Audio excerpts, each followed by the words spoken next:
হারাম ভালোবাসা আল্লাহ পাক বৈধ করেননি।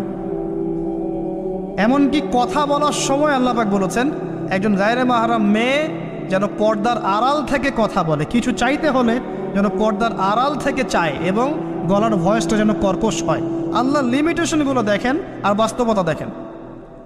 আল্লাহ পাকের লিমিটেশন হচ্ছে এরকম যে একজন মেয়ে যে আমার স্ত্রী নয় তার সাথে আপনি ফোনে কথা বলতে পারবেন না, প্রেমালাপ করতে পারবেন না, আপনি তার দিকে কামনার দৃষ্টিতে তাকাতে পারবেন না, আপনি তাকে স্পর্শ করতে পারবেন না, তার সাথে নির্জনে কোথাও সময় কাটাতে পারবেন।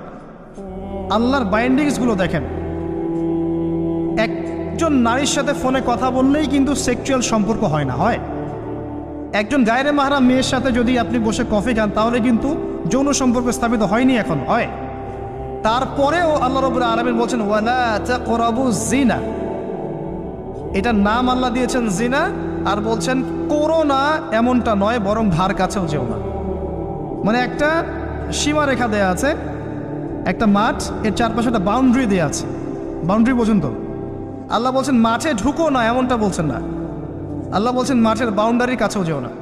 আল্লাহ পাক বলেছেন হে আদম সন্তান আমি তোমাকে ভালোবাসি